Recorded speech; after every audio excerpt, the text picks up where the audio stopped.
Hello everyone, Sire here. Thank you so much for joining me for a Kendra Card Challenge 11 video hop and giveaway.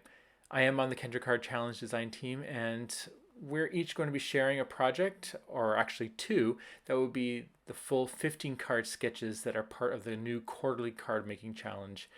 And don't forget to check the description box because it will give you who's next in the hop, as well as the information needed to have a chance to win any one of the huge giveaway prize bundles that are available from the great sponsors that have given this quarter. Also, don't forget to pop on over to Cards by Kendra's YouTube channel for more information. The sketches I'll be working with are 4 and 5, and I'll be working with Kraftin Kimmie stamps. This is the Kangaroo set that came out earlier the month of June, and I'm just having a lot of fun playing with it. And I hope that you enjoy what I was able to create. So let's just get right into the first card and let's get some inking going on. So what I'm going to do now is show you how I created this pineapple pattern paper. And I have a hard time when it comes to solid shapes of cardstock that's just one color. So a lot of times I will emboss those so that it creates some shadows. In this case, I decided I'll just try to color it because I really like this pineapple stencil, and there was pineapples in one of the pattern papers. So this is one thing I do like to do, and I'm just showing you how I've set this up. I've stacked it up where the paper and the stencil are on top of each other with my right sandwich, and then it kind of acts like an embossing folder, essentially. And so here we go. I'll show you. It just creates this nice, it actually created a nice 3D effect. I was pretty happy with that. And then so what I do is I put the stencil back on, and then I grab my inks and my little brushes. These are new. I just recently got these, and they are perfect for these really detailed stencils. So there we are.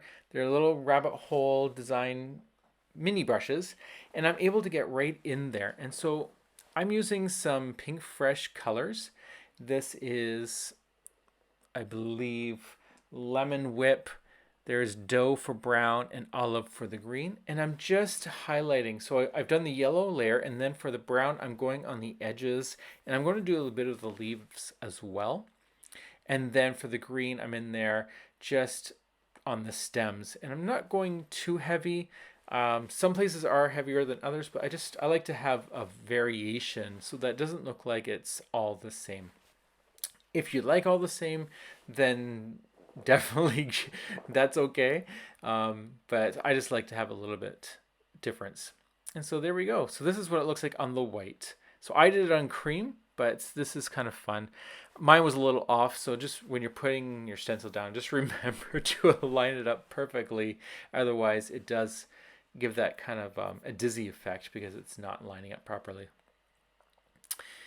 Okay, so let's get this card put together. It's relatively simple. There are a lot of pieces to this, and there are a few, there is an alternative way of doing it, but I stuck with a simple circle.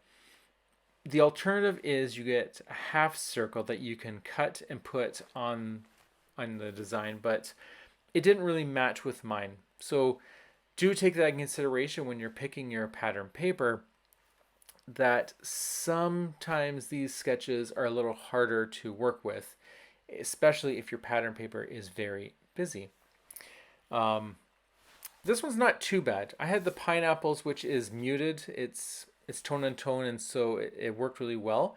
But I went and created my own pattern pineapple paper, and so that just made it really bright. So any additional patterns were kind of clashing. So I decided just to keep it relatively simple. So here's my circle, and I'm just going to make this nice and simple. Just add some glue to the tops of the banners and then just drop the circle on top. Because it's liquid glue, I do have a tiny bit of wiggle room, especially since I'm heavy on the glue, as you can tell. So I got tons of time to position those banners.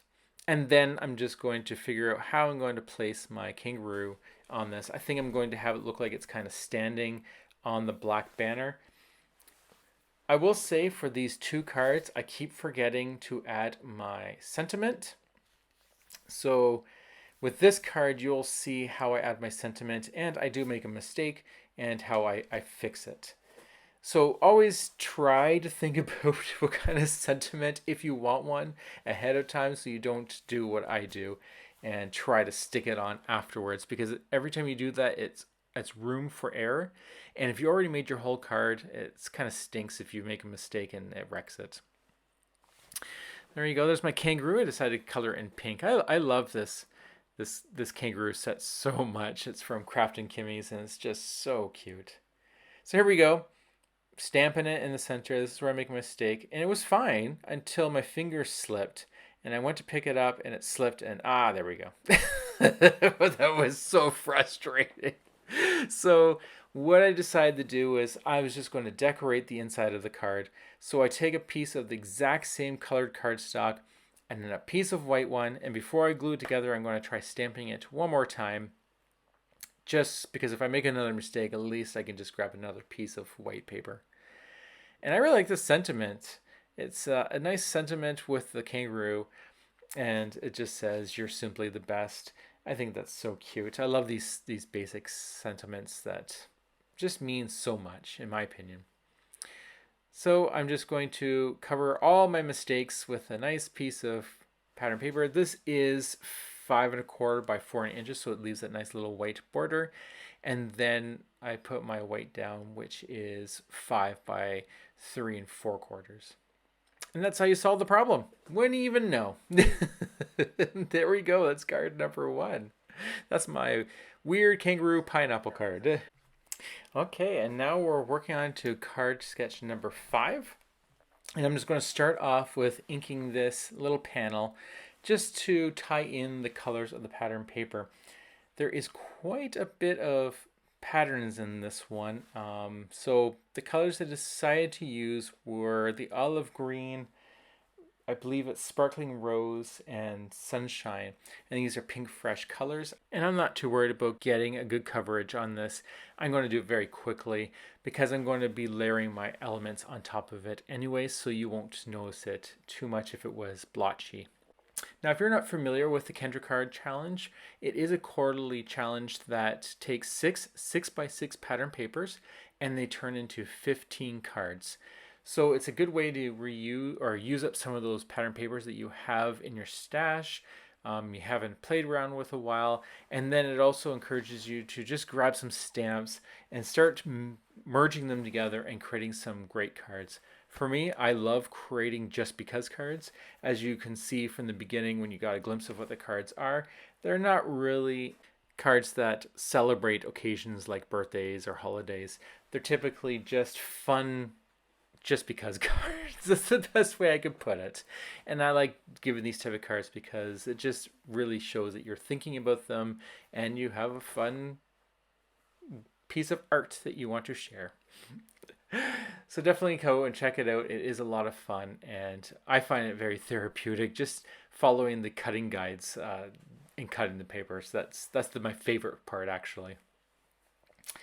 So following sketch number 4, we just have to take all these little pieces of pattern paper, and I'm just going to line them up because there's quite a few of them. And I believe it's actually one of each pattern. No, there's one color off. So there's 5 of the pattern papers. So this sketch actually is quite challenging if your pattern paper is very busy. Mine is semi-busy, but a lot of the colors are the same. So other than the lemon, the one at the bottom doesn't match too much. But yeah, this one can be a tough card. So I would really focus on if it was really busy, how can you mute it? How can you add your pieces, maybe larger panels to cover the background and just have bits of it showing? Vellum, for example, could be another choice to really make it so that your busy paper is kind of hidden but still visible. For my background, I did not have the shape that was in the sketch, so I just did my best to hand cut it myself. It looks like it's hand cut, the pad the design. So that's what I did, and I just have some gold shimmer cardstock that comes from Michaels, and I'm going to prop that up with some foam tape just to give a little more dimension. This can also kind of take your eye away from all the different pattern papers that are on this card. And so I'm just going to place this down, just thinking. I'm not sure what I was thinking about at the time, but I definitely was doing something. Oh, I know what it is. My sentiment. I was realizing that I had not put my sentiment on, and I just put foam tape on it. So it's going to be that much harder to get my sentiment stamped. So once again, I I really pray that I don't make a mistake, and luckily I didn't this particular time, unlike the first card. So once again, I've painted or I've inked up my Kraftin Kimmie Kangaroo stamps with some pinkish colors and yellow. And I just really like how they're pretty kooky looking stamps already. If you follow this stamp line, they're just fun images, and when you color them different colors, it doesn't ruin them in any way because they're just really cute, very cartoony, and a lot of fun. So I have a lot of fun coloring these ones, and I hope to have some more cards coming out just playing with them.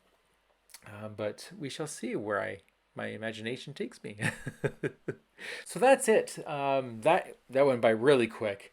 And I do hope that you enjoy these two cards. I hope you enjoy the whole hop. Definitely check every single person out and just give some likes and comments if you feel like it. We definitely enjoy hearing from you. And yes, until the next time, I hope to see you around and have fun. And I will talk to you all later.